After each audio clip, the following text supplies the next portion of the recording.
Number 5 on this list is the Hay Adams Hotel. This hotel is located in Washington, D.C. and has quite the history to it. USA Today writes, quite possibly the most famous hotel in the capital, the Hay Adams has hosted many a politician, including the Obamas before inauguration. In 1884, best friends John Hay, Abraham Lincoln's private secretary and later a Secretary of State, and Henry Adams, the author and descendant of John Quincy, built their homes on the plot of land where the hotel now sits. In 1927, 9 years after Adams' death, the houses were razed and replaced by the hotel that stands today. Adams' wife Marion Hooper Adams killed herself on the site in 1885 and her spirit reportedly haunts the hotel. Guests and staff say they can hear a woman crying softly, disembodied voices, and doors opening and closing on their own. What is it about hotels and people taking their own lives? It feels like so many hotels are haunted because someone left the world far too early, and usually it was their decision to do so. Marion Hooper Adams is no exception, and she has made this hotel a very inhospitable place to stay. Sometimes you hear the faint cries of a creature or spirit and they go away,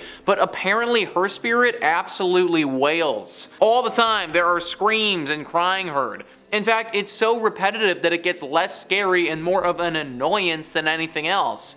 People literally just can't sleep at night because they're constantly listening to her crying over how her life ended. It's also a nuisance when they find things missing all the time.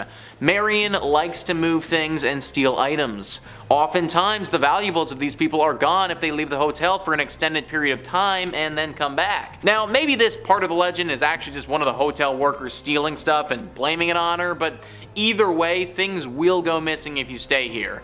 It's overall just a horrible experience being at this hotel for an extended period of time, and I wouldn't recommend it to anyone. Number 4 on this list is Hotel Provincial. Located in New Orleans, this hotel is teeming with paranormal energy. USA Today says the 2-story Hotel Provincial with 94 rooms in the historic French Quarter is a retreat into old New Orleans. Like many New Orleans properties, it also claims to be a popular paranormal activity hub. Like other area hotels, the property acted as a medical facility for wounded Confederate soldiers and is said to still possess their spirits. From distressed soldiers and operating doctors to pools of blood, guests have reported it all. If actually staying at the property seems too spooky, it's also a stop on many walking ghost tours of the city as well. Pools of blood, guys. Literal pools of blood. Just imagine walking into your hotel room after a long day of doing stuff, getting into your PJs, moving the comforter over to your bed to slip in, and then seeing a bunch of blood just ooze out.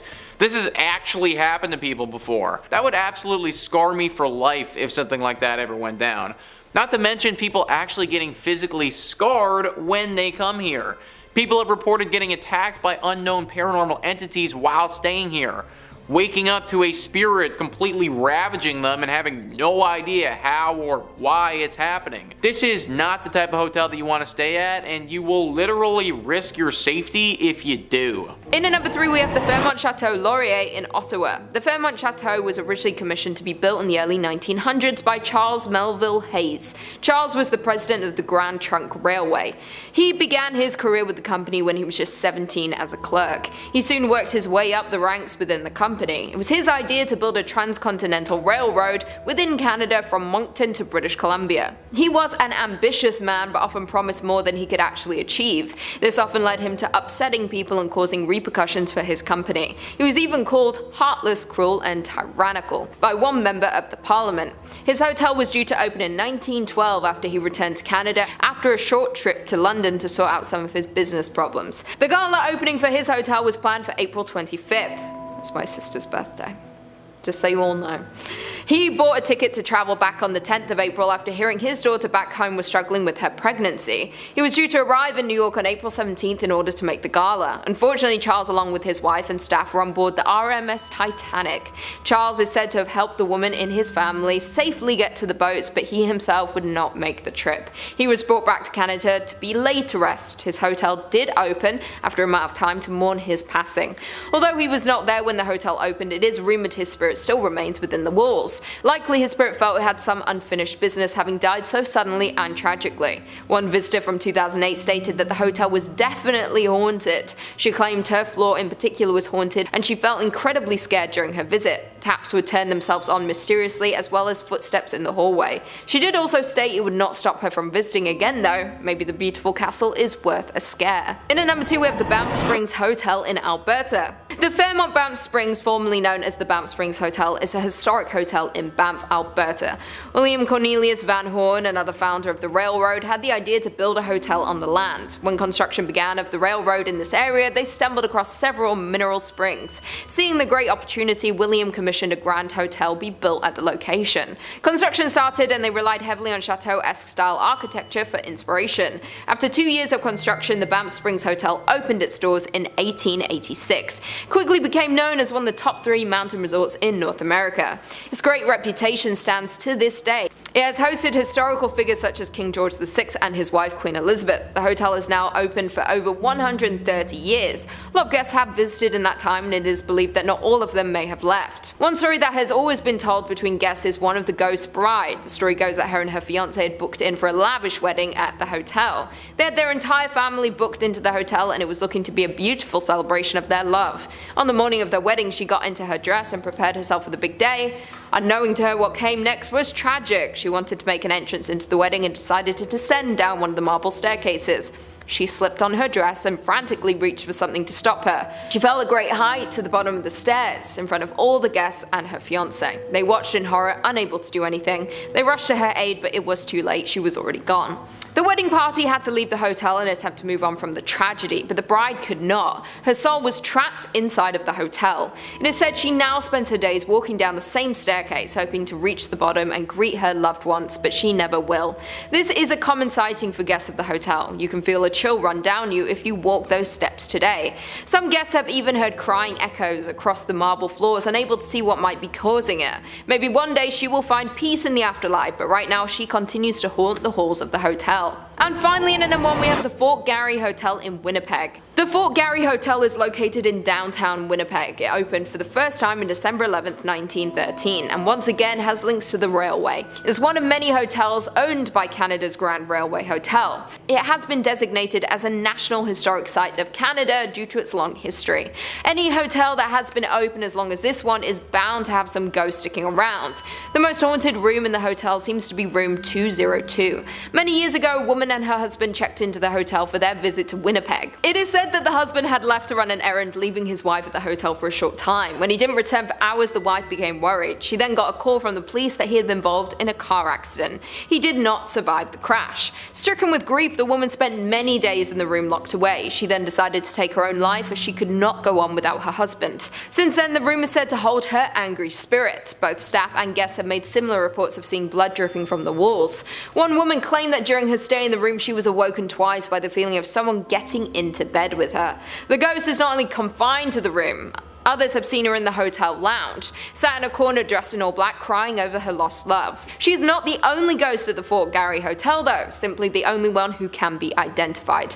There are also reports of a man. He has been seen at the foot of guests' bed while they sleep. When they awake to confront the intruder, he disappears. One employee once entered the dining hall and saw a man sat at one of the tables. He called to the man that he would have to leave. He went to get help, but when he returned, the man was gone. Coming in at number 5 we have Omni Shoreham Hotel in Washington DC. The Omni Shoreham Hotel was built in 1930 by the owner of a construction company. One of the hotel's major financial partners was Henry L. Doherty, who later lived in the hotel with his family but left soon after his daughter died in what is known as the Ghost Suite. Although there is a haunted past with the hotel, it does hold many luxurious events. Franklin D. Roosevelt even held his first inaugural ball here, and many balls have been held here since. When Henry L. Doherty lived at the hotel, he occupied Suite 870. They moved into the hotel with their maid Juliet Brown. One night at 4 AM, Juliet woke up feeling unwell. She rang the front desk but unfortunately died before she could speak with anyone. Not long after this happened, Henry's wife and daughter also passed away in the same room. The cause of them passing is unknown. After this unfortunate string of events, Mr. Doherty moved out of the hotel. The apartment was then unoccupied for over 50 years. The Doherty apartment was since renovated into a hotel suite. However, since this was reopened, there have been a number of weird happenings. Guests soon reported hearing faint voices and witnessed doors closing and opening by themselves. Televisions as well as lights would also turn off and on by themselves, strangely all around 4 AM, at the same time it's believed Juliet passed away. Some occupants also said that they came back to the room with the furniture rearranged. If you do ever find yourself at this hotel, do not stay in the Doherty suite. Coming in at number 4, we have Admiral Fell Inn in Maryland. The inn has 8 buildings which date back to the late 1700s. Before becoming an inn, the building had many different uses, including a ship chandlery, a vinegar factory, a YMCA, a boarding house for actors, and a sailor's lodging house. In 1900, Fells Point was a rough place. It was full of sailors, mobster hangouts, illegal gambling halls, brothels, and sailors. A Christian boarding house and recreational centre then opened, which was called the Anchorage, and the building is now the central structure of the Admiral Fell Inn.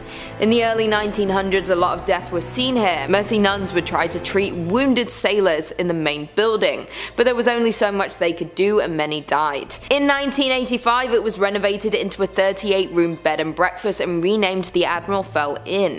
1996 brought upgrades and expanded it into the 80-room hotel that it is today. The inn is considered to be the most haunted place in Maryland, with many sailors even dying from their wounds or taking their own lives here. There may also be a number of mob victims who passed away here due to the dangerous past. One room is particularly dangerous, room 413. This room was the scene of a ghastly murder in 1999. Christopher Jones, an out-of-town guest attending a pharmaceutical convention, was killed by Garry Mick. Some of the hotel's housekeepers often get a strange feeling when they clean the room, and others refuse to go in it at all. Some feel a breeze or a hand resting on their shoulder. Others have experienced sudden cold spots and shadows darting around the room. People have also seen floating sailors sitting where a fire escape once was. Others hear knocking on their doors from butlers who once were.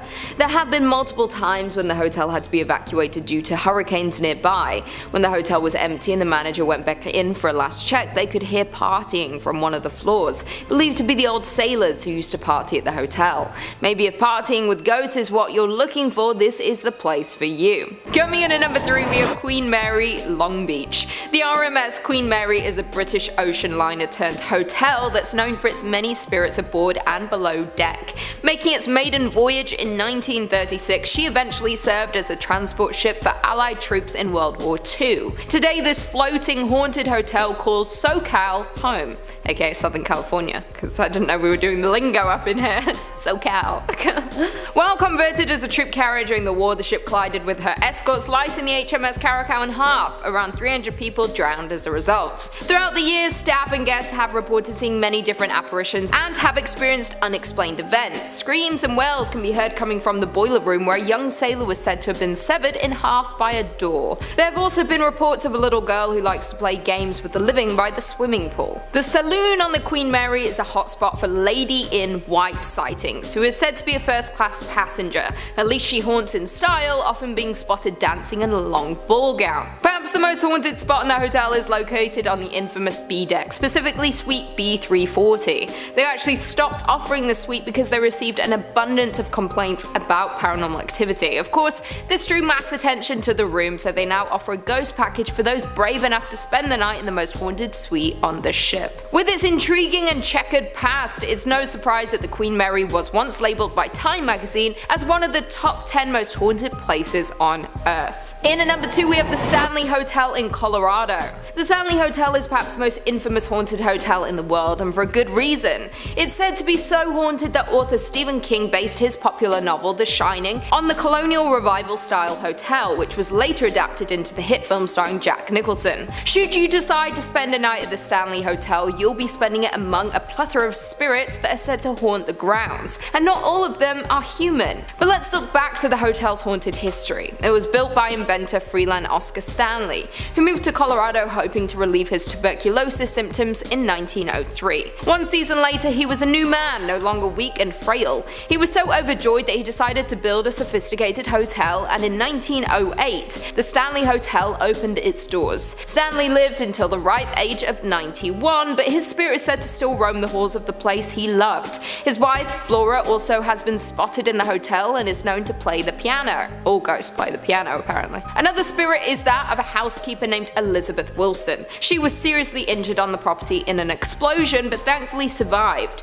Her spirit is said to reside in room 217, which happens to be the same room that Stephen King stayed in. The author apparently had a nightmare of his young son being chased around the hotel. On the 4th floor, guests and staff have reported hearing children laughing and playing. There's also a spirit of a little boy named Billy who is known to play with the hair of guests. So the next type of ghost isn't actually that scary, more cute if anything. On the grounds there's a small pet cemetery. People have reported seeing apparitions of a cat and dog roaming around. The Stanley Hotel also has an underground cave system below with a high concentration of minerals that are said to attract spirits. And finally, in at number 1 we have the Cecil Hotel in Los Angeles. Located in the dirty underbelly of LA, the Cecil Hotel is not for the faint of heart. It has housed famous serial killers, a bizarre mystery, and tons of death, but let's start at the beginning. In its glory, the Cecil was the definition of opulence, with a grand marble lobby, stained glass windows, and beautiful statues. But that quickly fell through when it was hit hard by the Great Depression. In 1931, the Cecil had its first of many suicides. The once elegant hotel and the area around it slowly became what we know today as Skid Row. After a string of more suicides, the hotel became a place for people to die. Perhaps the most grim death was when a woman gave birth in the hotel, and in a panic, she threw herself out the window.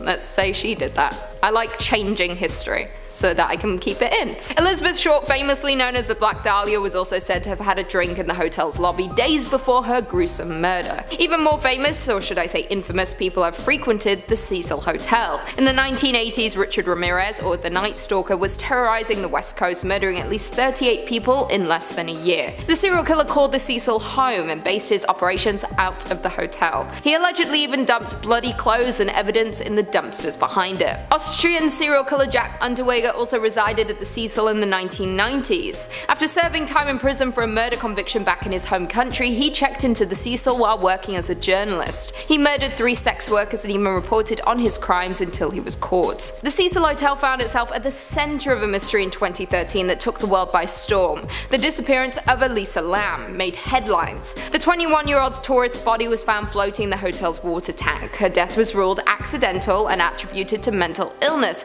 but there are very strange elements to the story that still leave doubt in people's minds. There's security camera footage that shows Elisa in the elevator acting rather strange. She seems to be hiding by pressing her body up against the wall, occasionally peeking out and acting as if someone is in there. Whether you believe her death was accidental, homicide, or paranormal, it's still an incredibly bizarre and haunting story. Although the Cecil Hotel has since been rebranded and has undergone a facelift, there are too many deaths and sinister stories attached to the hotel for it to not be haunted. Number 5. The Banff Springs Hotel. First opening in 1888, nestled in Canada's Rocky Mountains, the Banff Springs Hotel has played host to a variety of guests over the years, not all of them mortal beings. The Banff Springs Hotel is known for its variety of ghosts, who allegedly haunt its halls, the most benign of which is Sam the Bellman. Sam McCauley was an old man from Scotland who came to Canada and became the head bellman at the Banff Springs. Sam loved his job and often joked that he would work at the hotel forever, even refusing to retire until his death in 1975. In the years since, several guests have reported a bellman in an antiquated uniform matching Sam's description, wandering the halls, asking about their stay, and even helping guests who are locked out of their rooms. Less wholesome is the famous Phantom Bride, who according to legend was married at the hotel in the early 30s. Apparently, before the wedding reception, the bride was making her way up the large marble staircase leading to the Cascade Ballroom to join her husband who was waiting at the top. She tripped on her own dress and fell down the stairs, making her husband a widower in the process. There have been tales of the bride haunting the hotel ever since, with strange crying noises being heard in the empty bridal suite, and reports of a phantom bride dancing alone in the ballroom or making her way up the fatal staircase. The most disturbing of the hauntings is the events that took place in room 871. 1973. According to legend, a man was staying with his wife and daughter in the room when he went mad and ended the lives of all involved. In the years since, the ghosts of the child and her mother have apparently remained in the room, with guests being awoken by violent screams and finding bloody handprints on the mirror that the maids could not manage to wash off. The reports got so numerous and disturbing that the hotel management sealed off the room, making it unavailable for guests. However, despite the numerous supernatural specters you may encounter, the hotel's beautiful architecture and services, as well as the scenic mountain views and the amazing skiing available in Banff,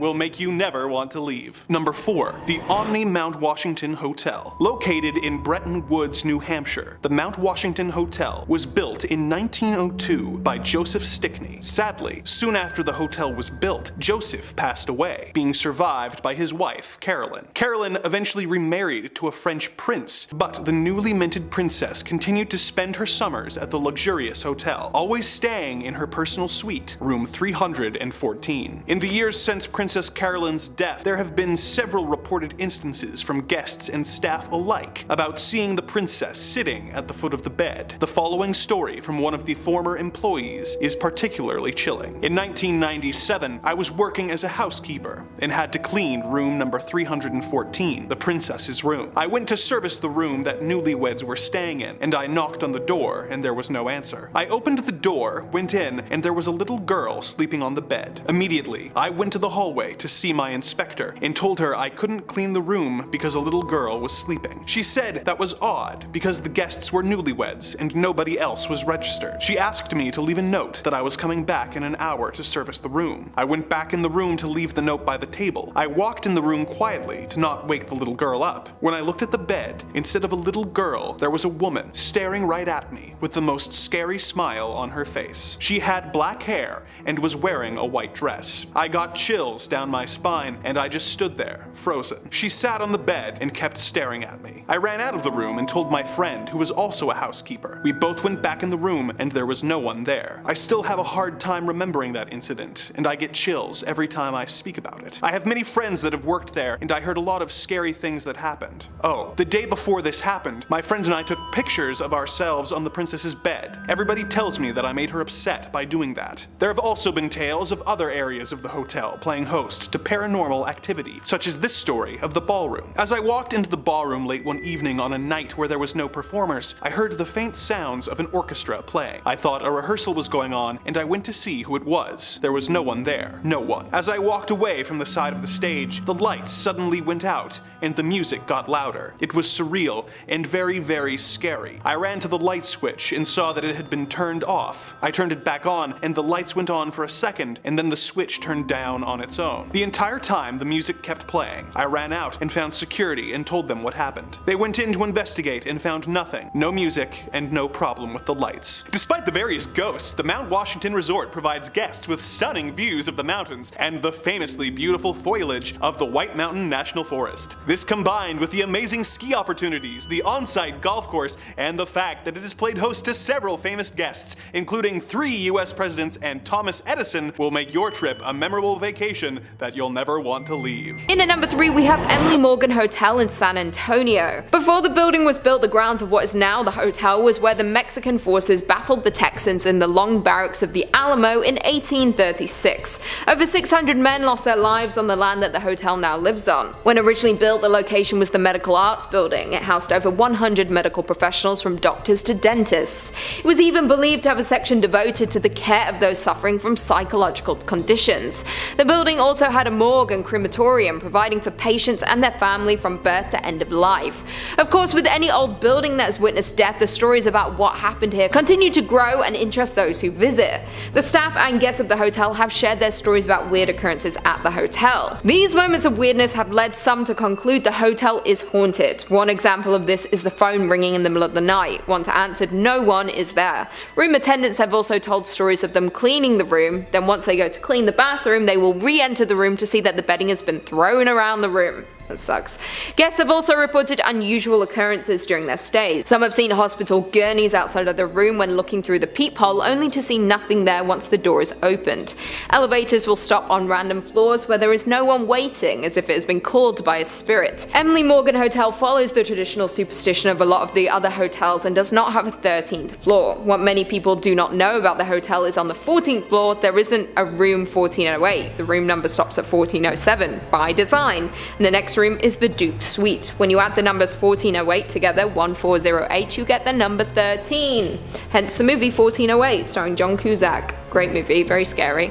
Coming in at number 2, we have the Bell Hotel in England. The Bell Hotel was built back in the 15th century. It was first established as an inn way back then and has seen many owners and guests pass through there in its time.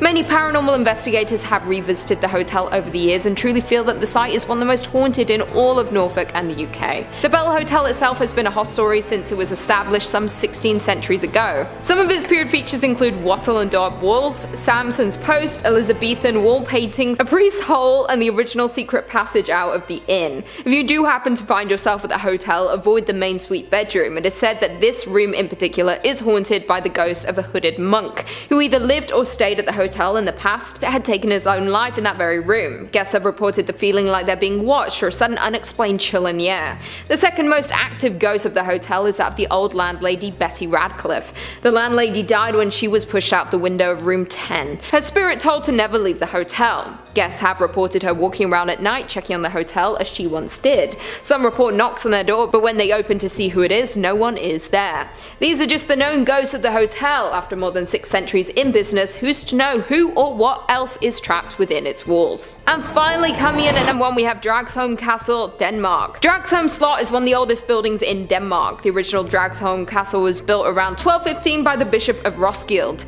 During the Middle Ages, the building was modified from the original palace to a fortified castle. During the Count's feud in 1534, it was so strong that it was the only castle on Zealand to withstand the armies of Count Christopher. In connection with the Reformation, Dragsholm was confiscated by the Crown along with all the property of the Catholic Church. As Crown land during the period from 1536 to 1664, Dragsholm Castle was used as a prison for noble and ecclesiastical prisoners. Among the prisoners were a number of rather famous inmates, such as Joachim Ronno, that old gem, who was the last Catholic Bishop of Roskilde and ironically once owned the place, and James Hepburn, 4th Earl of Bothwell and 3rd husband to Mary, Queen of Scots. James Hepburn is the first ghost to haunt Dragsholm Castle. He was arrested when his boat had to stop in Denmark due to a storm for not having the correct identification papers. Some of his past misdemeanors caught up with him in the shape of an influential jilted former fiancé whose dowry he had run off with, coupled with the fact that it was known the English were keen to catch up with him regarding the murder of his current wife's second husband. The legend says that Hepburn went insane during the 10 years he was locked inside Dragsholm Castle. He spent the time pacing around his pillar until, when he died in April 1578, he had worn a circular groove in the floor that can still be seen to this day.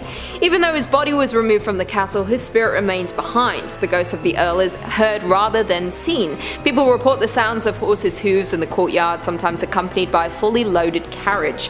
At some point in the 1930s, while repairing the plumbing, the workmen made a gruesome discovery. At this point, there had already been sightings of a ghostly maiden around the grounds.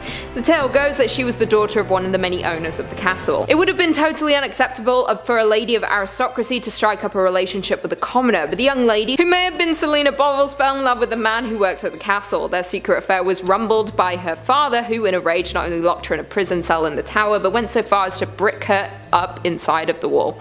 When the plumbers tore down the wall, they discovered her remains. People now make the link that this must be the ghostly maiden. She can often be seen around the grounds searching, possibly for her lost lover. Others have heard crying that they can never place. Could there be more hidden bones around the castle? I won't be staying there to find out. Coming in at number 5, we have Castle Stewart. Magnificently situated on the Moray Firth near Inverness, the 5-star Castle Stewart is a sight to behold. A mere 7 miles from the heart of Inverness, Castle Stewart Stewart is an ideally located base from which to explore the scenic and historic Highlands of Scotland. Walk the battlements with the ghost of Charles I before he lost his kingdom and his head, or with Bonnie Prince Charlie the night before his tragic defeat at nearby Culloden Moor. The property was held by the Mackintoshes but was given by Mary, Queen of Scots, to James Stewart, Earl of Moray. Moray was made regent for James VI but was later assassinated. During the time that Stewart lived in the castle for an unknown reason, local residents began to spread the rumour that the castle was haunted. To disprove the theory, James Stewart offered a reward to anyone willing to spend a night in the castle. A local minister accepted the challenge and stayed in a room at the top of the East Tower. Stewart was hopeful that once the minister told the people that the tower was not haunted,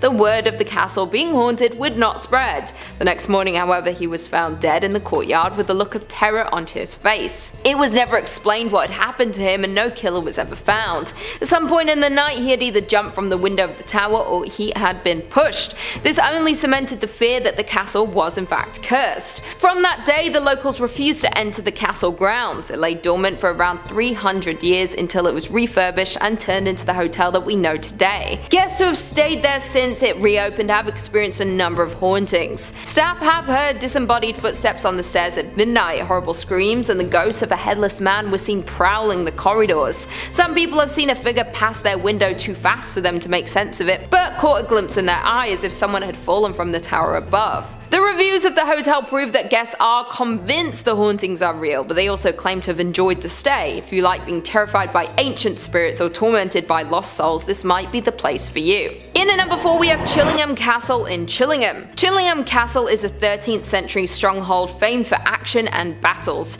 With its fine rooms, gardens, lakes, fountains and tea rooms, the castle has an extraordinary ownership bloodline which runs back to the 1200s. Chillingham occupied a strategic position during Northumberland's bloody border feuds. Chillingham Castle was often under attack and often basked in the patronage of royal visitors, a tradition that remains to this day. Edward VIII came to hunt there, and members of today's royal family continue the tradition with private visits to the castle this century. The medieval castle remains as it was, just with galleries that you can see today added in Tudor days. For the visit of King James VI of Scotland, the castle is a dark past at the hands of the once owner John Sage. Once injured, he could no longer fight for the king. He begged to be kept on in some capacity. He was given the job of torturer and stepped into his new role with relish. It was said that he had a deep hatred for the Scots and little mercy, with over 7,500 men, women and children suffering an agonizing end at his hands. Often legs and arms were broken before they were thrown 20 feet down into the oubliette. With no way to escape, they were to eventually starve and pass away in pain and in fear. It was also said that John Sage met with an equally gruesome death after he accidentally killed a tribesman's daughter that he had been in love with. The father exacted his revenge and John was executed at Chillingham, with parts of his body being taken as souvenirs, a fitting end to a life dedicated to such cruelty. One of the most famous ghosts is the ghost of the Blue Boy, often witnessed by flashes of blue light or halo. These sightings settled down when two skeletons, one of a man and the other a young boy, were uncovered during renovation work. They even found documents with the remains dating back to the Armada. Who they were and why they were hidden remains a mystery. Some of the smaller hauntings guests reported including footsteps being heard walking around the rooms and the taps turning on by themselves. Another common sighting includes those of the Lady in White, who, after suffering from being poisoned, begged guests for water in the pantry. These are just a couple of the ghosts and hauntings around the castle. If you're brave enough to investigate, you might find a few more. In at number 3 we have Holmes Murder Castle in Chicago. Luckily this is not a hotel you can visit any longer, but it is still a cautionary tale, so do your research before booking to stay anywhere. Herman Mudgett, who went by the name Dr. Holmes, built and operated his 60-room hotel in the Chicago suburbs in the late 1800s. He was the architect for this hotel and had a very clear vision of what he wanted. The castle included a lot of strange features: rooms with no windows, doors that didn't go anywhere, trapdoors, and even hidden passageways. When he opened for business, the unlucky visitors got more than they bargained for. Dr. Holmes went on to be known as the United States' first serial killer. For 4 years, years, he held the visitors prisoner, torturing and killing them. He admitted to 28 murders, but they suspect he was responsible for many more. Some rooms were sealed shut and used as gas asphyxiation chambers, others were lined with iron plates and had blowtorches built into the walls to burn the victims. He was eventually arrested for insurance fraud of all things. The murders were revealed when investigators searched the hotel. They found surgical rooms covered in blood, jars filled with bones, prison rooms fitted with alarms in case anyone tried to escape, and chutes attached to his rooms to directly dump the bodies in the basement. He even had his own crematorium, vats of acid and 2 lime pits that could dissolve a body in a matter of hours. Once he was hung for his crimes, his hotel was burned to the ground to prevent this from happening to any more travelling souls. So just because you find a good deal on TripAdvisor, do your research before booking. Although we do all love a good deal. In at number 2, Crescent Hotel in Arkansas. The Crescent Hotel in Eureka Springs, Arkansas was the first luxury spa in southern United States. Built in 1886, it was also doomed to be a haunted attraction. The entire town is known to have ghosts roaming, but they seem to be especially attracted to the Crescent. In particular, you will want to avoid room 218. The legend goes that a stonemason fell to his death in the area that is now room 218. No one knows the stonemason's name, but hotel employees call him Michael. Those who have stayed in room 218 have reported many weird interactions with his ghost. He has been heard screaming in terror from the ceiling above the bed. Someone even claimed they saw him in the room mirror attempting to reach out into the room.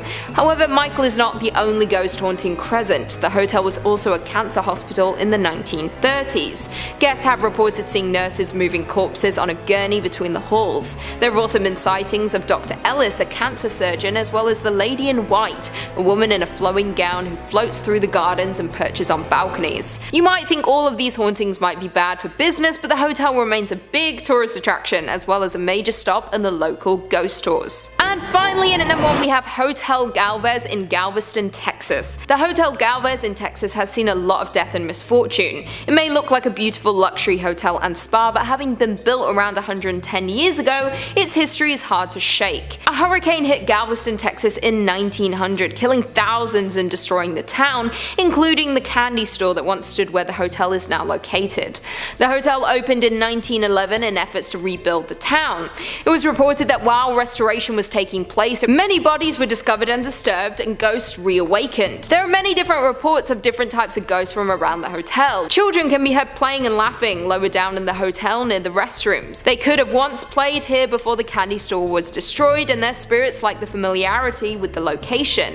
If you ask the staff of the hotel, they too have their own stories and interactions with the spirits. One known ghost is the love-torn lady who haunts the 5th floor. It is said that she lost the love of her life at sea. Stricken with grief, she hanged herself from the top turrets of the hotel. Her love later returned from the sea, much to everyone's surprise, only to find what his beloved had done in her grief. She now walks the halls in her sorrow.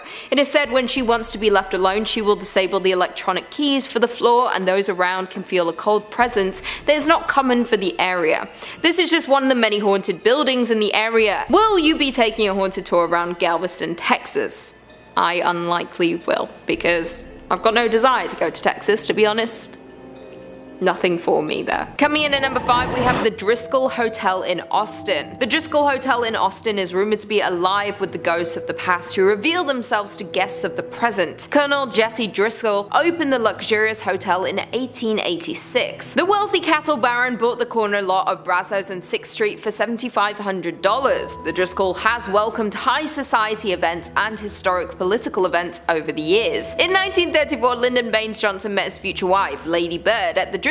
He later used the hotel as his headquarters for the White House press corps. Today, guests say the hotel is haunted by Colonel Driskill's spirit. He was known as an avid cigar smoker, and at times guests report the smell of cigar smoke despite the fact the hotel has been smoke-free for several years. They also say Colonel Driskill has a fascination with lights. It could happen by his portrait or anywhere in the hotel. It's very likely Colonel Driskill is checking in on his property. Among the stories of the Driskill is the legend of Peter Lawless. He was a railroad man who lived at the Driskill for 31 years until his death in 1917. Some say his spirit still haunts the hotel today. Guests and employees have reported seeing Lawless in hotel lobby elevators. He can often be seen walking out of the elevator, checking his railroad watch, nodding to the staff, and then disappearing. The spirit of a little girl is also said to haunt the Driskill Hotel. In 1887, 4-year-old Samantha Houston was chasing a bull when she fell to her death on the grand staircase. She was the daughter of a Texas senator. Guests have heard the unexplained laughter of a little girl and the sound of a bouncing ball in different areas of the hotel. Samantha's father paid for someone to paint her portrait shortly after her death. It now hangs on the 5th floor of the Driskill. Some say she tries to communicate through it. People say once in a while you can catch her giving a smile and her expression will change in the painting. These mysterious happenings are why the Driskill is known as the most haunted hotel in Texas. It attracts guests looking to encounter visitors from the other side. They are playful, mischievous, very quirky sense of humor when it comes to playing little tricks on people. Coming in at number 5, we have La Fonda on the Plaza in Santa Fe, New Mexico. In the historic district of Santa Fe, New Mexico sits the historic La Fonda Hotel. This old hotel has been providing a pillow for weary travelers since 1922. The location itself has been called home to some kind of inn or fonda since Santa Fe's earliest days. When Santa Fe was founded in 1607, records show that an inn on this location was one of the first businesses established in the new settlement. According to local law, court was held in the original Adobe Hotel, as well as executions, when guilty offenders were hanged in the lobby. Over the years, the hotel was destroyed and rebuilt several times over. As more and more pioneers traveled the Santa Fe Trail, the La Fonda became a popular destination for trappers, traders, mountain men, soldiers, politicians, and the like. The gambling hall continued to be a major feature, however, providing entertainment for military officers and the occasional professional gambler. Fortunes were made and lost here, and one unfortunate person lost his life in 1857 at the end of a rope strung up in the hotel's backyard by a lynch mob. 10 years later, in 1867, the John P. Slough, Chief Justice of the Territorial Supreme Court, was fatally shot in the hotel lobby. Slough was in a dispute with Captain Rynerson, a member of the territorial legislature, when he called Rynerson a liar and a thief. More than a century ago, a distraught salesman who lost his company's money in a card game leaped down a deep well that was located just outside the gambling hall of the Exchange Hotel. Most of the history of the hotel is strung together by a string of tragedies. The hotel has seen more than its fair share of violence and anger. Today, the La Fonda Hotel is said to host not only travelers visiting Santa Fe, but also several ghosts. Some people believe that Judge Slough continues to walk its hallways. However, more often reported is the ghost of the distraught salesman who jumped into the well after losing all of his company's money. The hotel's dining room, called the La Plazuela, is situated directly over the old well, and both guests and staff alike have reported the sight of a ghostly figure that walks to the center of the room, then seemingly jumps into the floor and disappears. In the 1970s, a guest reportedly called the front desk to complain that someone was walking up and down the hallway in front of his room. When an employee was sent to investigate, he saw a tall man in a long black coat disappear into a stairwell. However, when he followed him to the stairs, there was no sign of the mysterious visitor. Today, the La Fonda Hotel is a vibrant historic landmark on Santa Fe's downtown plaza, known for its award-winning architecture and decor unique artwork. Guests don't appear to be put off by the spirits that still live there, with some staying there in hopes of encountering a lost spirit. Number 3.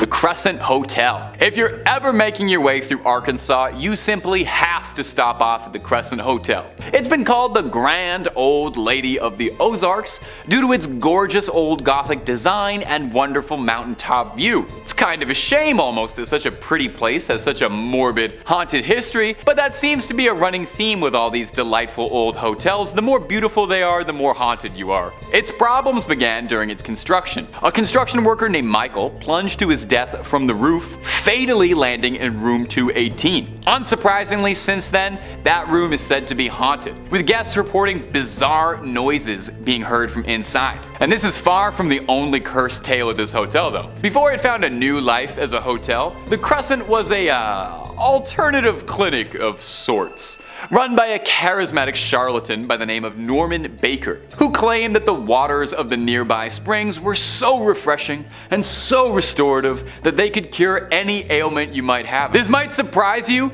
but this was not true, as Baker did not have even the most minute amount of medical training. He was just a con man with a winning smile and a bunch of $5 words. Patients would check in expecting to be cured for cancer. That was his main operation. He said it could cure cancer. And his cancer cure was just an injection of corn silk and water, which doesn't do anything. Baker would find himself arrested in 1949, but unfortunately for the victims of his scams, their souls wouldn't find peace just yet. All throughout the hotel, guests report ghostly figures, seeing floating orbs passing through the halls, hearing screams, laughters, and strange bumps in the night. One particularly notable ghost around the Crescent is named Theodora, who was once one of the nurses employed there. Well, nurses. They say she hates mess, and many guests report that they'll discover their belongings have been reorganized for them. I love hearing stories about these helpful ghosts that don't haunt you, they just pack up your stuff for you. Among the cutest stories of spirits, however, is reports of a ghost cat named Morris, who guests claim they can hear purring or feeling a warm sensation on their lap or leg. Oh, the little ghost kitty wants some scritches? I guess he ran out of 9 lives. Guess they're not quite enough. I hope there's some meow mix up in the afterlife. Number 2, the Langham. The Langham Hotel is one of the most famous hotels in England. It's gorgeous and renowned, and it's entertained all manner of famous guests over the many years of its service, and if you believe the rumors, might be entertaining them still if their spirits are still lingering onwards. Built in 1865, is it any wonder now that this hotel is a haunting ground for restless spirits? One of the more reported ghosts to come out of the Langham Hotel is that of a man decked out in Victorian evening wear, seemingly trapped inside room 333. He appears during October, unable to move on from his final resting spot. If you ask the locals, they'll tell you a story of how years and years past, a doctor and his new wife checked into the Langham for their honeymoon. No one seems to agree on what transpired or why this happened, but what's known is that something inside the doctor snapped, and he claimed the life of his new bride, and overcome with grief, took his own life as well, and since then has been unwilling or unable to leave. In 1973, a BBC journalist staying in the room woke up one night in October and claims he saw a fluorescent hovering ball of pure light above him in the room, which then materialized as this man in front of him. The man appeared in Victorian era attire, then pointed ominously at the reporter, who fled the room. Yeah, I would probably do the exact same thing, to be completely frank. It's very refreshing to hear someone act so rationally towards a ghost. Guests sometimes complain of this room feeling overwhelmingly hot or lights flickering on and off during the middle of the night. You know, classic poltergeist behavior. The Victorian doctor is far from the only ghost said to reside in the hotel. Alongside Napoleon III, a butler, and a man in a powdered wig are all repeat offenders. So if you head on up to the Langham, keep an eye out for those beloved guests. And number 1, Myrtles Plantation. Our final entry is Myrtles Plantation, said to be one of the most haunted buildings in the entire United States. It's home to many ghost stories and legends stemming from a violent, sordid, unpleasant past. The plantation was first built in 1796, where it traded hands several times between a number of wealthy families. Our first story of haunting comes from 1834, when it was owned by Clark Woodruff, a prestigious judge and, well, also a slave owner. Of his slaves, one was named Chloe, who was a particular target of Woodruff's unimaginable cruelty. She tried to protect herself by eavesdropping and learning what she could do to alter her behavior, but unfortunately, this would just serve as a punishment, as when Woodruff learned she was eavesdropping on him, he had her ears cut off, and then made her wear a green head wrap to not have to look at what he had done. He sounds like a really lovely guy. Legend states that to strike back, Chloe poisoned a cake the Woodruffs were going to eat at a party. And weirdly, there's some differing reports and versions of this story change the intent. Sometimes Chloe was looking to get rid of them. Sometimes she just wanted to make them sick to teach them a lesson. Well, the dosage was lethal, and Mrs. Woodruff and the rest of the family, save for Mr. Woodruff, were all lethally poisoned. As a retaliation, Chloe was hanged on the property. Some believe that she still haunts the ground and that her ghost can be seen, still sporting that green head wrap. The next owners would not fare much better. The next owner was a wealthy family, the Winters. Mr. Winter was a teacher, and one day a stranger riding by came out and fired at Mr. Winter fatally, where he staggered up the stairs to breathe his last. Visitors say that you can still hear his forceful stomps up the stairs as he attempted to get help. The plantation harbors a dark history, but has remained a popular spot for ghost hunters and paranormal enthusiasts to go and stay the night to see what they can find. In at number 5 we have James Bay Inn in Victoria, British Columbia. The James Bay Inn opened in 1911 and is the third oldest hotel in Victoria. The hotel has continued to operate, only closing briefly during the war. The hotel was built so that every room has a view outside and access to fresh air. This was the most important thing to the architects. The hotel bought enough land that there is nothing blocking guests' view. In 1942 the hotel was purchased by the Mother Cecilia's religious order. From then until 1945 the hotel was run as St. Mary's Priory. During this time the building had its most famous visitor, the Canadian painter Emily Carr. The Canadian painter Emily Carr was a patient at the Priory during her illness. It was here that she spent her final days and finally succumbed to her illness. Many believe that her spirit did not pass on. It could have been that she has unfinished business, a painting she had yet to finish. In the final days before she died, she was made aware she was to be awarded an achievement for her life's work, an award she did not live to see. The room that was used for the sick in 1945 has since been refurbished a number of times. It is now a men's room leading off from the pub. It is believed that her spirit is unhappy that where she had her final moments has been turned into a restroom. There are reports that she likes to play around with the ghosts. She will call the phones in the rooms at night. When answered, no one is there. She has also been seen to appear at the end of the beds watching people sleep at night. She was also once seen in a mirror of the washroom. The scared guests told others, but no one else saw her on investigation. In at number 4 we have Fairmont Royal York in Toronto. Opened in 1929 by Canadian Pacific Hotels, the Fairmont Royal York in Toronto has been a member of historic hotels worldwide since 2017. When it first opened, the hotel was the tallest structure in the entire British Empire. Within a year the demand for the hotel grew so much the hotel already had its first renovations to add more rooms. Like most other hotels around that time, the hotel was designed as a chateau and Art Deco style architecture. This hotel has also hosted royal family members King George IV and Queen Elizabeth during their royal visit to Canada. The hotel is believed to have at least 4 ghosts who like to walk the halls of the historic hotel. An author named John Robert Colombo wrote the book Mysteries of Ontario. In the book he mentioned a ghost that he came across during his stay at the Fairmont Hotel. According to the book he saw an apparition of a man. He said he was a grey-haired man in a maroon jacket. He saw the man in the hallway of the 8th floor. Others have also reported seeing the man in different areas of the hotel. There is another story about a young woman who used to work at the hotel. The former employee once went missing during her shift. When she was finally found, it was too late. The woman had taken her life and was hanging from the stairwell railing above the 19th floor. The reason why she did this was never discovered. Since then, staff have heard strange scrapings and screams coming from that area of the hotel. If anyone dares to investigate the noises, they stop. Guests have also come into contact with her ghost on the 8th floor, claiming they felt the presence of someone, like they were being followed.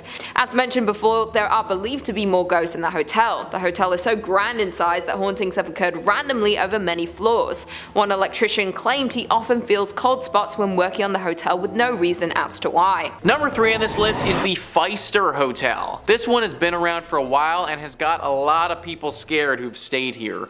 Travel and Leisure says the historic Pfister Hotel opened in Milwaukee in 1893 with elegant interiors and advanced technology for the times, including electricity, individual thermostat controls, and fireproofing, making it one of the most sought after accommodations in the city. The hotel is supposedly home to a number of spooky sightings. In fact, several MLB players have reported their own personal ghost experiences in the hotel, and some are even too scared to stay there again. So guys, I actually run a podcast all about the MLB. Because I run this podcast, I'm pretty knowledgeable about the MLB. I have literally heard of this hotel before even doing research on this video. Players will flat out refuse to play here now cause they get way too scared and can't get any sleep when they're there.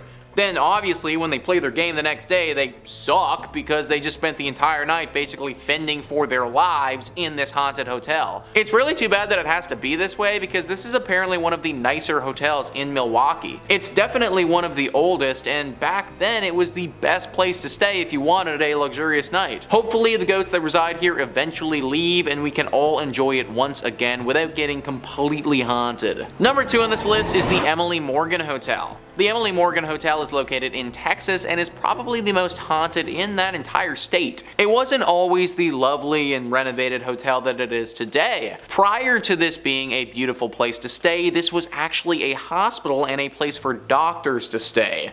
Obviously, during that period, it saw a lot of illness and death, and that has tainted the space. But believe it or not though, this isn't the only set of tragedies that this location has seen. Before it was a hospital, before it was anything at all, on this very site where the hotel currently sits, was the Battle of the Alamo. The Battle of the Alamo was one of the most critical battles in the Texas Revolution.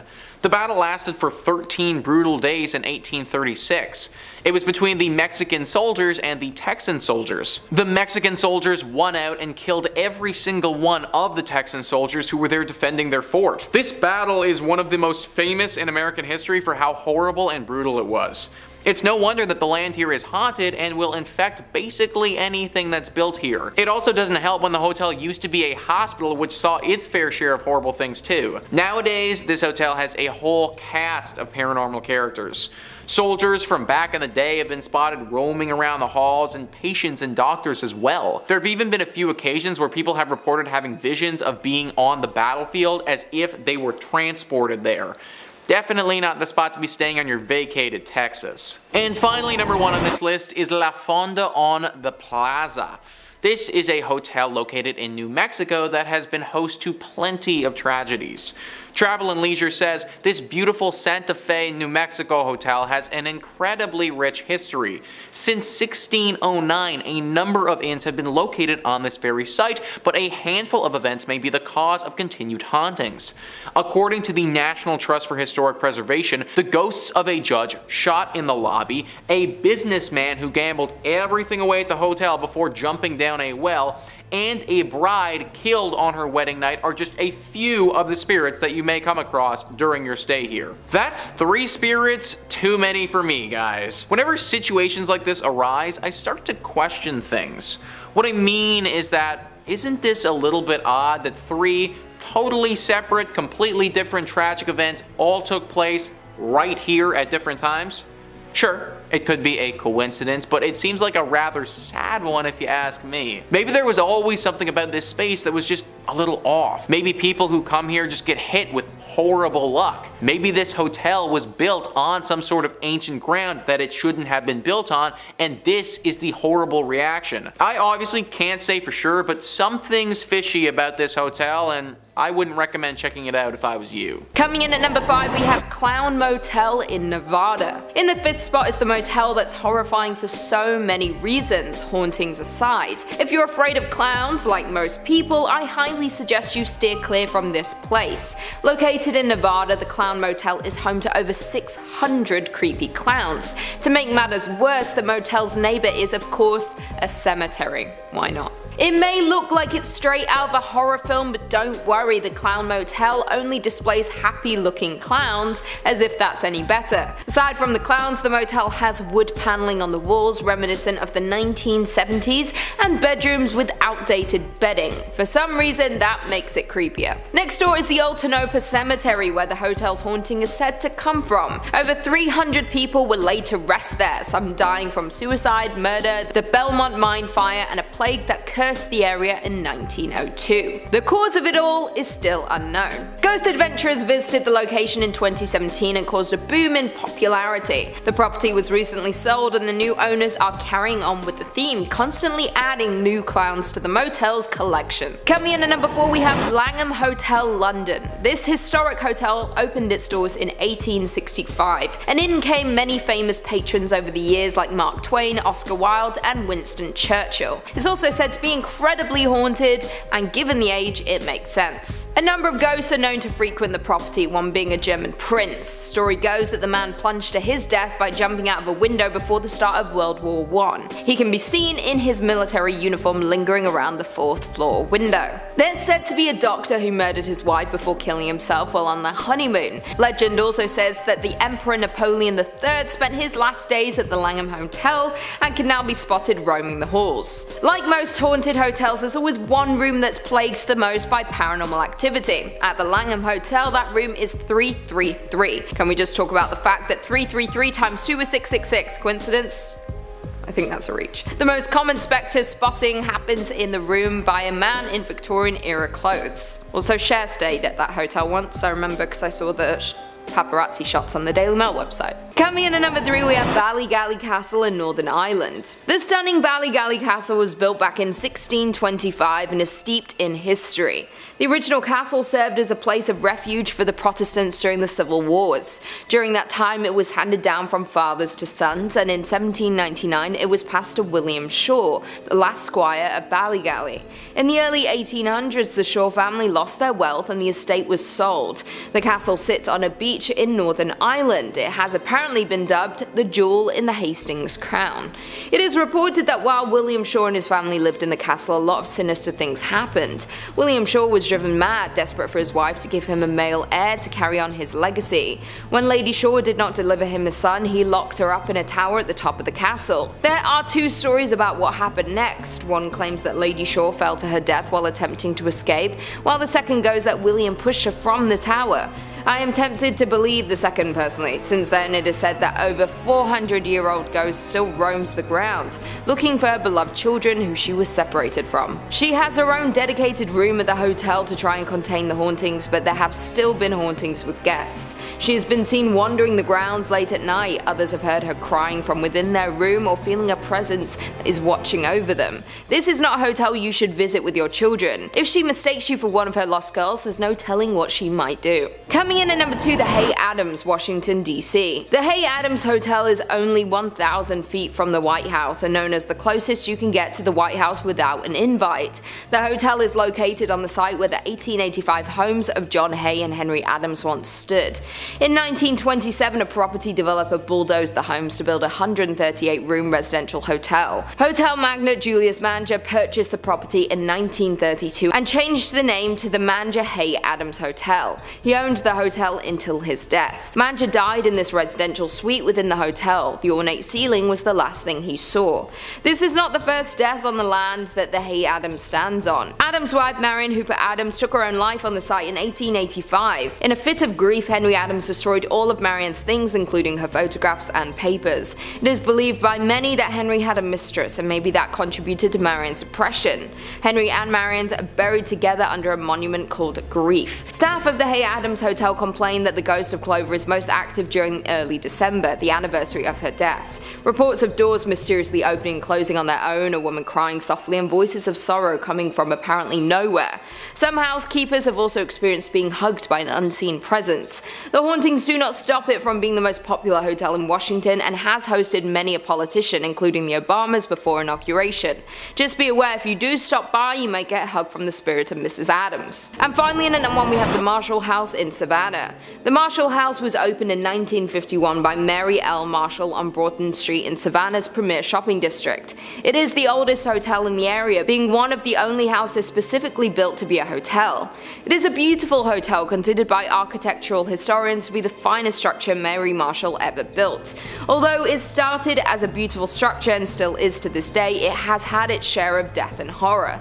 During the Civil War, the Marshall House was occupied by the Union and used as a hospital until the end of the war. It was also used twice more as a hospital during the yellow fever epidemics of the 19th century. When it came to restoring the house in the late 1900s, they discovered human remains under the floorboards. The house became a crime scene, but they soon discovered that the downstairs room was used as the hospital surgery room. It is believed that the remains of limbs that had been amputated during the war were discarded underneath the house. Since the bones were disturbed there have been numerous claims of hauntings within the home. Paranormal activity is a frequent occurrence around the hotel to this day. If you choose to stay there, you might notice the faucets turning on and off, lights that inexplicably flicker, electronic items powering themselves, toilets suddenly overflowing for no apparent reason, and disembodied voices that echo throughout the halls. One guest recalled, "A room to be wary of, 306. The loud hall noises in the middle of the night happened on the 4th floor where we just happened to be staying. I've lived in many haunted houses, but Marshall House creeped me out completely. I love loved it there, but I could not rest. Yes, it is old and noisy, but there's way more going on there than meets the eye. But what else can you really expect from a city built on top of dead bodies? If you want to sleep through the night, Marshall House is not the hotel for you. Coming in at number 5, Hotel Maestay's Premier Akasaka in Tokyo. The Maestay's Premier Akasaka was built on the site of the Akasaka Weekly Mansion. Since opening, the hotel has been linked to countless cases of people taking their own lives and sudden deaths that have reportedly taken place at the former building. Since then, it is a common occurrence for guests to experience the paranormal. One of the most common claims is that an eerie, white mist can be seen filling the rooms. No one knows where it comes from or why, but it can disappear as fast as it appears. There are also often reports of a woman appearing in some of the rooms. She has been seen in doorways or even at the foot of the bed. Guests have reported a cold hand stroking their hair or grabbing them while inside of their room. One woman was even dragged by her hair across her room.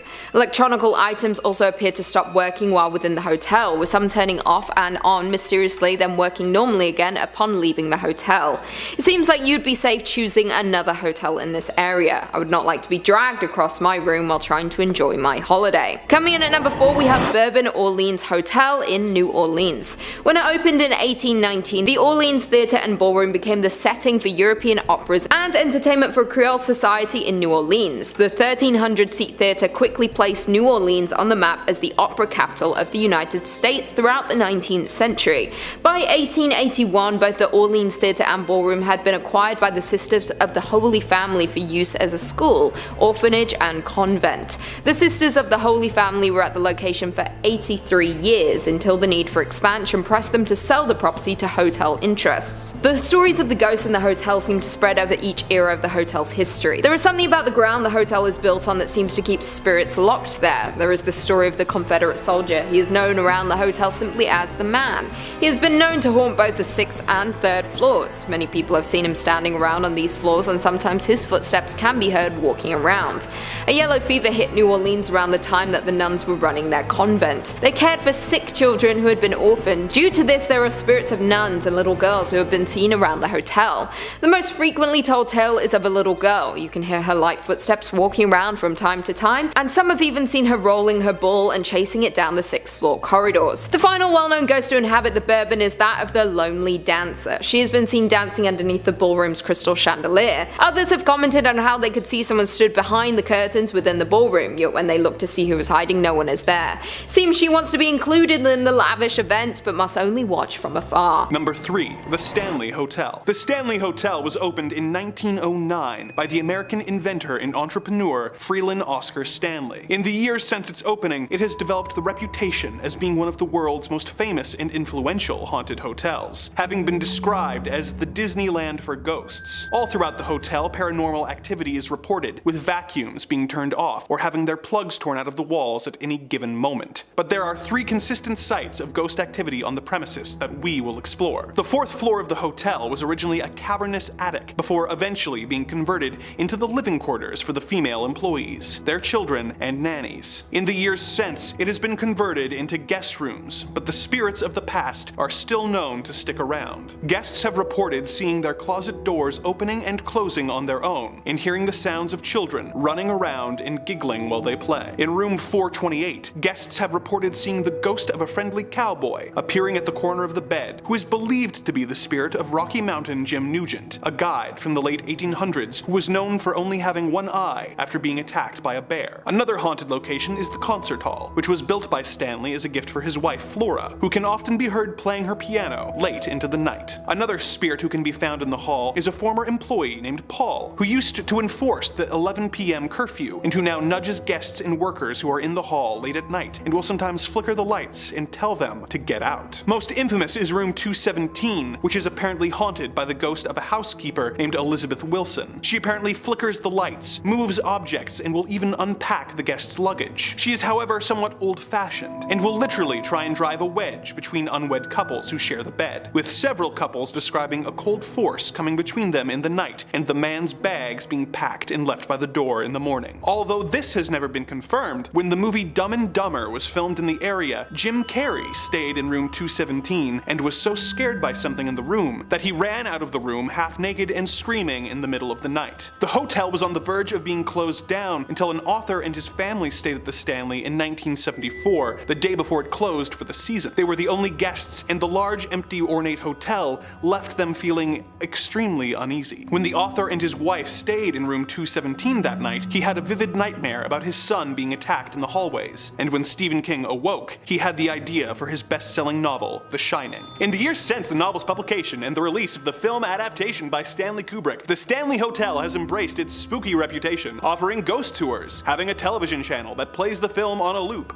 available for guests, and even constructing an elaborate hedge maze in order to make the hotel more like the fictional Overlook Hotel it inspired. The Stanley Hotel is a must-visit site for paranormal and horror fans that they'll never want to leave. And if they get lost in the hedge maze, they never will. Number 2. Ruthin Castle. The Ruthin Castle in North Wales was built in the early 1200s by Edward I to replace the wooden fortress that stood in its place before, as a gift to the king's loyal allies, eventually ending up in the hands of Reginald de Grey as a reward for helping Edward assemble the finest army in the world. The modern castle was built within the original castle's ruins in 1826, before being sold to be used as a hospital in 1923 and eventually being converted into a hotel in the 1960s. Some of the most famous figures that have stayed in the castle over the course of its long and storied history include King Henry VII and his daughter Mary, making this a location that you can stay in that once housed the original and authentic Bloody Mary. Although, as always, summoning her in a darkened room is not recommended. One of the most haunted rooms in the hotel is room 222, where several guests have reported sudden and extreme drops in temperature, as well as hearing slamming doors and tapping sounds all around the room. Another consistent tale is the little girl who is often seen at night knocking on guests' doors and running through the halls and on the roof while giggling. Also commonly cited is a soldier, supposedly one who died defending the castle while serving in King Edward's army, who can be seen wandering the castle grounds dressed in full medieval armor. However, the most infamous apparition is the ghost of Reginald de Grey's wife, Lady Grey. She apparently caught her husband having an affair and in a jealous rage dispatched the mistress with an axe. She was sentenced to death, and her body was not allowed to be buried on consecrated grounds and was instead buried outside the castle walls. Perhaps due to not being able to receive a proper burial, many guests and employees have reported seeing Lady Grey wandering the castle grounds, as well as the rooms on the upper floor and in the banquet hall, still carrying her axe. Despite its creepy history, this hotel is known for treating its guests like royalty, providing them with a variety of different rooms at different price points and having a world-class spa, as well as the ability to participate in a medieval banquet and tours of the grounds, the dungeons, the drowning pool, and the whipping pit, making this one castle you won't mind being laid siege in. Number 1. The Emily Morgan Hotel. Located in the American city of San Antonio, Texas, this Gothic-style building, built in 1924, was originally a medical center with its own hospital, morgue, crematorium, and psych ward. It operated in this capacity until it closed in 1976 and was eventually converted and reopened as a hotel in 1984. Although no longer a hospital, some guests have reported hearing hospital carts being wheeled up and down the halls and smelling the distinct smell of antiseptic on the 14th floor. On the 7th floor, where the psych ward operated, there are reports of a ghost bride who is known to wander the halls and wake guests with terrifying screams. In the basement, which used to house the crematorium, employees report the smell of burning flesh and the apparition of glowing floating orbs,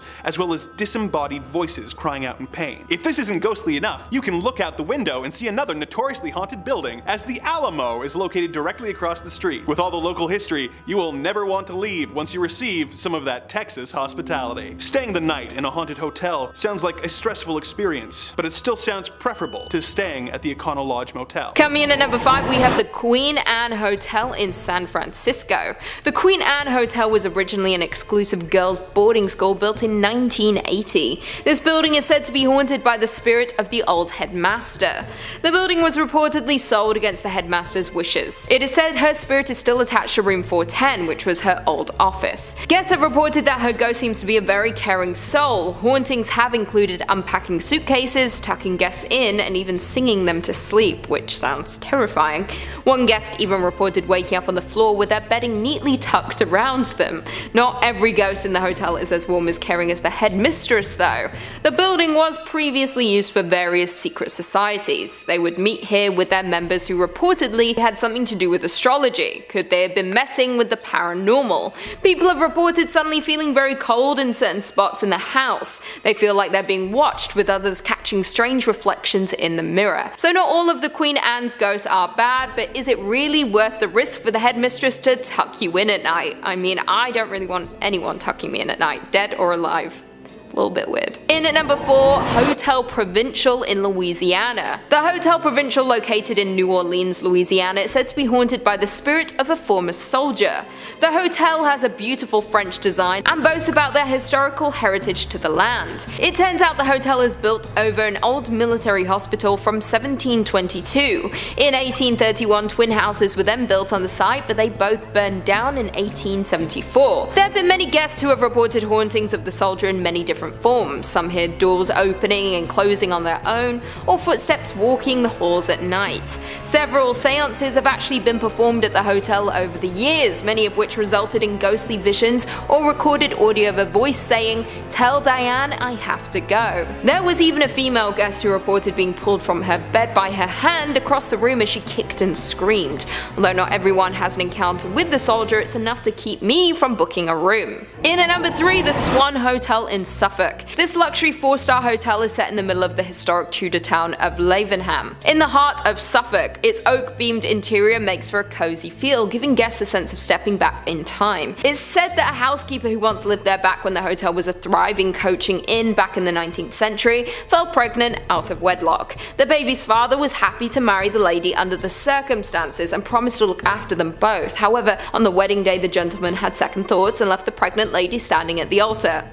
Savage. It is said that after that she became inconsolable and very depressed. What is now room 15 in the Swan Hotel was once the housekeeping quarters, and it is said that the poor woman was found hanging in this room by one of the inn's workers. Her ghost remains behind to chill the spines of those that dared to cross her path. A security guard was working alone late one night at the Swan Hotel, and as he was doing his final checks around the hotel, he came into contact with her, which scared him out of his wits and sent him running in the other direction. Several guests have reported having seen her standing in room 15 in the middle of the night. Once a nun was staying in that very room when she awoke, startled to feel the ghost tickling her feet. I guess you either get lucky and she likes you, or she chooses to scare you half to death. In at number 2, we have the Langham in London. One of the more upmarket entries on this list is the Langham in London. I know it's upmarket because Cher stayed there. How do I know? Because I stalk her live. Since opening in 1865, this 5-star hotel has played host to a number of infamous historical figures, both living and dead. With nearly 500 rooms and suites, it is really not surprising that a number of ghosts have been seen regularly at the hotel.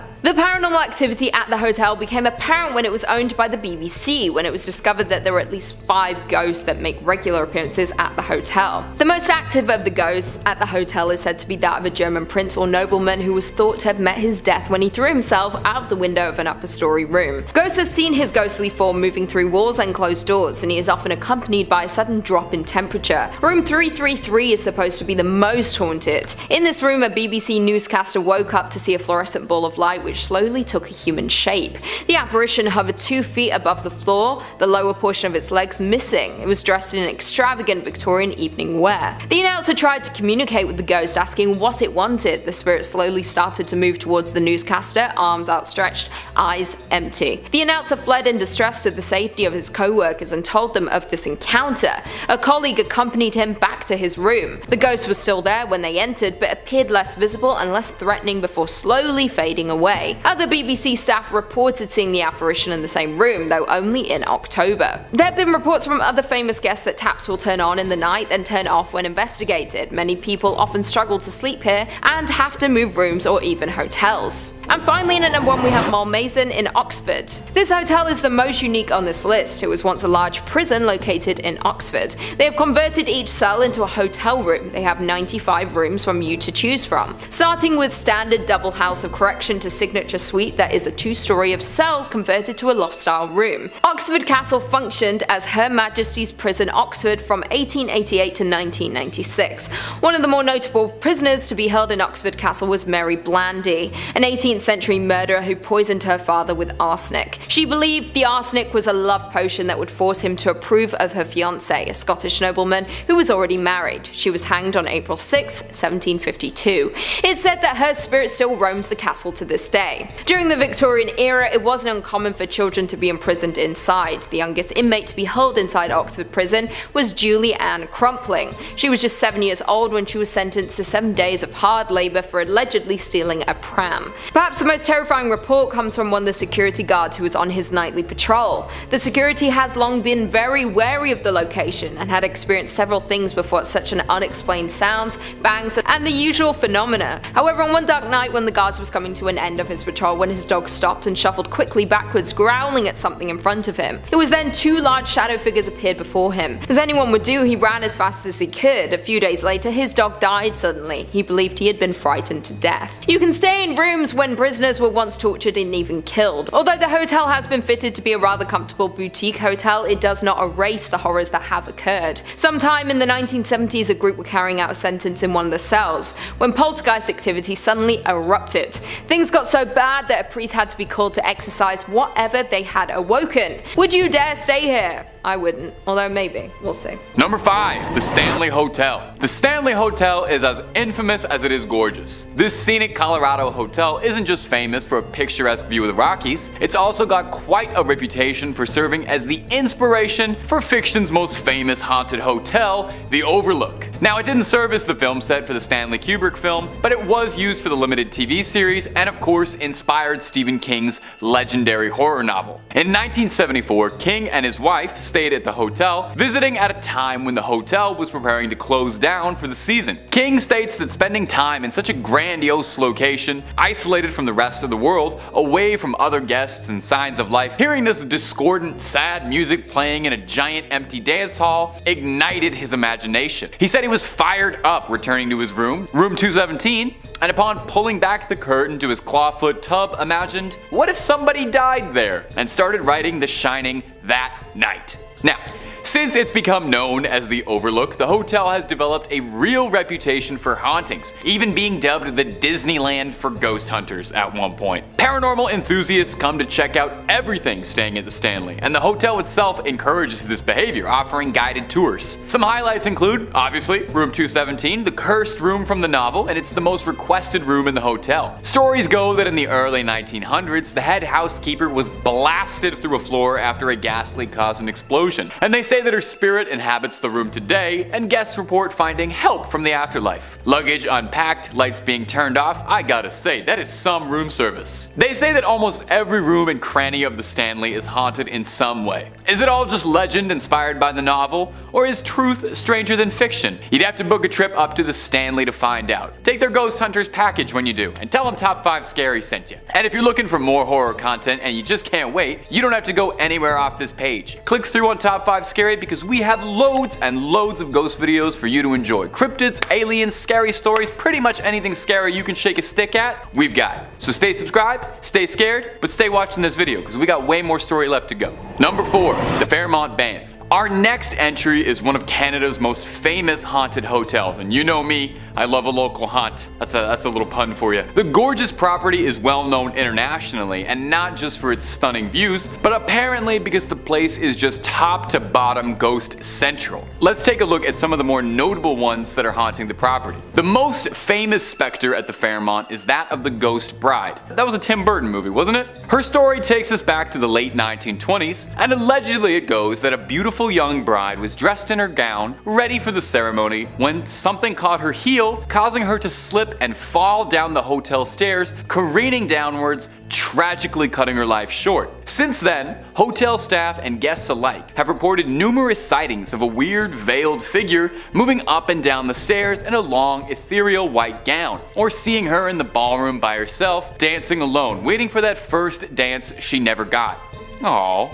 I dance with you, Ghost Bride. The bride is only one of many ghosts though. The Banff doesn't want to give out the room numbers to avoid any trouble, but allegedly a great number of the rooms in the hotel are cursed. One in question is allegedly the site of a brutal crime, and the story has been told and retold countless times over with details swapped around to make it scarier, but it says that a family was all found dead, and since then, Guests have reported horrifying things like hearing screams in the middle of the night or finding handprints on the mirror. If you visit the floor the room is supposed to be on, this room will be closed down to keep guests out, although they say it's just for renovations. Go there, check it out, and then decide for yourself if that's all just a cover story. In at number 3 we have Hotel Chelsea in New York City. The Hotel Chelsea has been a formidable presence on the West 23rd Street since the 1880s, taking up a large section of the block between 7th and 8th Avenues. Over the past decades, the hotel has become a shell of its former self, as ownership has changed hands. We've seen its legendary walls enshrouded in scaffolding, and long-time residents leave as the building is transformed into luxury hotels. A list of notable building residents have called the Hotel Chelsea home, from authors like Mark Twain, Dylan Thomas, as well as Arthur C. Clarke, who wrote 2001: A Space Odyssey there. There is no other building in NYC that has been the home, the muse, and the inspiration for multiple generations of artists. Opened in 1884 as an experiment by architect Philip Hubert, Hotel Chelsea was Manhattan's first cooperative building that catered to the personal and professional needs of inhabitants. It was a social experiment of sorts for a mix of the carpenters, electricians, and interior designers who created the place, in addition to a handful of artists, writers, and singers. From its inception, the 12-story building was a haven for creative types, and it didn't take long for the walls of the common spaces, which at time included dining halls, to become decorated with canvases and murals, some of which were created by the esteemed students of the Hudson River School. But Hubert's social experiment quickly went bankrupt and belly up. In 1905, Hotel Chelsea opened its doors to the world, offering luxury accommodations on Manhattan's West 23rd Street. A few decades later, after plenty of wear and tear, management was forced to lower room prices to mirror the condition of the rooms. During its glittering peak, day-to-day life at Hotel Chelsea was far from glamorous. Tenants would gather to smoke and drink in the hallways of the Victorian Gothic building. Drug use was rampant, and someone was always accidentally setting something on fire. The hotel shuttered to visitors in 2011, and after a series of unsuccessful acquisitions, was ultimately purchased 5 years later by a trio of hoteliers: Richard Bourne and Ira Druckier of BD Hotels, and Sean McPherson of Bowery Hotel and Jane Hotel. The new owners are in the midst of doing a thorough renovation of the ailing space, planned to reopen it in 2019 as a glittering luxury destination. With the hotel's long and complicated history full of every type of person, there have been spirits that have been trapped within the walls. Nancy Spungen, girlfriend of Sid Vicious of the Sex Pistols, was found stabbed on October 12, 1978. She was found on the hotel bathroom floor by the staff. She did not survive her attack. Sid was charged with her murder but died before he could be convicted. The next tragedy that is considered to be quite popular when it comes to the Hotel Chelsea is that of poet and writer named Dylan Marlays Thomas. This occurred many years earlier than Nancy's, on the 9th day of November in the year 1953. In October of 1953, Mr. Thomas arrived in the state of New York, and according to those around him, he had wealth and medical problems. Many claim that he had suffered from regular blackouts and even suffered from medical conditions associated with his heart. In addition to these issues, he also had to carry an inhaler because of the fact that he suffered from a respiratory condition. He became ill during his stay at the hotel. He passed away 3 days later from pneumonia. However, some people believe he was poisoned. Both Nancy and Dylan, along with other lesser-known ghosts, are known to plague their own rooms within the hotel. Some guests have heard screaming from Nancy's bathroom when staying in the neighboring rooms, or waking up suddenly in the night. Others have heard footsteps from outside the rooms, along with running up and down the halls. Currently, renovations continue as of April 2021, with a plan to reopen by the end of the year. Will you visit once the hotel is reopened? Will the renovations make a difference to the hauntings? Probably not. In at number 2, we have Hawthorne Hotel in Salem, Massachusetts. The Hotel Hawthorne has been one of the most cherished landmarks in Salem for a century. The hotel was a joint venture for the town, looking to build their first hotel to service visitors. They decided to name the hotel after author Nathaniel Hawthorne, who grew up in the town. Opening in July of 1925, the new magnificent destination offered 150 outstanding guest rooms, as well as a 2-story lobby complete with a mezzanine and balcony. It even attracted series of illustrious guests, including the likes of Betty Davis and Johnny Cash, but it was the television sitcom Bewitched that brought the Hawthorne Hotel its greatest fame. In 1970, Elizabeth Montgomery, her real-life husband Bill Asher, and the rest of the cast and crew stayed at the Hawthorne Hotel while filming episodes for the show. The hotel was flooded with calls asking if it was the Bewitched Hotel for years after the Salem saga first aired. Bridget Bishop was one of the poor women accused and convicted of witchcraft, was said to have owned an apple orchard upon which the hotel was later built. Many guests maintain that they have encountered her very spirit within the hotel. In front of the 6th floor's room 612, the apparition of a woman is often seen standing still. From time to times she will wander up and down the hallway where room 612 is located. Within the room, guests have complained of the sensation that they are not alone, as if someone else is sharing the room with them. And inside room 325 of the 3rd floor, there have been several reports of hearing an unseen baby crying, lights turning off and on, and even the water faucets turning on and off. Others have reported numerous unidentifiable sounds. One particular employee refuses to work nights ever again. During his evening shift, after cleaning a room, he went to get supplies and returned to find the room's entire configuration changed around. With the hotel being built in Salem, there is no telling just how many tortured women still roam on the land, all dying in horrific ways their spirits have struggled to pass on and accept their fate. And lastly, in at number 1, we have the Stanley Hotel in Colorado. The Rocky Mountains are home to a hotel that's widely considered one of the most haunted places in America, and it has ties to a renowned horror film. The Stanley Hotel in Colorado is said to be haunted by several different ghosts, from past owners to children and even a couple pets. Along with its haunted reputation, the colonial revival style hotel also inspired author Stephen King to write The Shining, one of his most popular novels that was adapted into a 1980 film starring Jack Nicholson. The Stanley Hotel was built by inventor Freeland Stanley, who moved out to Colorado hoping that the fresh air and plentiful sunlight would relieve his tuberculosis. When he arrived in 1903, he was weak and underweight, but after just one season, hotel staff says his health was restored. The hotel says Stanley was so overjoyed that he vowed to return each summer and ended up building the hotel to bring a level of sophistication to the region. The Stanley Hotel opened in 1909. Stanley died in 1940 at the age of 91, but his spirit is still said to roam the hotel. Specifically, staff says he's been spotted in the hotel's billiard room and bar. Stanley's wife Flora has also reportedly been spotted in the hotel and is known to tickle the keys of a piano. Another ghost that's been said to show up is a former housekeeper of the hotel, Elizabeth Wilson, or Mrs. Wilson. Tour guides say Wilson was lighting lanterns in room 217 when she was seriously injured in an explosion. She survived the blast but passed away years later. Now it seems Wilson is a regular in room 217. Guests report items being moved, luggage being packed up, and lights going off and on. It also seems Wilson is rather conservative. Guides say she's not a fan of unmarried couples. People who aren't married have reported feeling a cold presence between them while in bed. On the 4th floor, guests have also reported hearing children running around, laughing and playing. Guides say that's where nannies and kids they watched would spend much of their time back in the day. Not all of the hotel's purported ghosts stand on 2 legs. There's a pet cemetery on the grounds that guides say is the final resting place of some of the owner's animals. Staff says the ghosts of a cat and a dog have been roaming around. Could this cemetery also be the inspiration for King's novel Pet Sematary? It definitely seems possible. Guides end their tour in a cave system below the hotel, where staff says there's a higher than average concentration of limestone and quartz, which is believed by some to draw spirits to the property. Do you dare visit the Shining Hotel?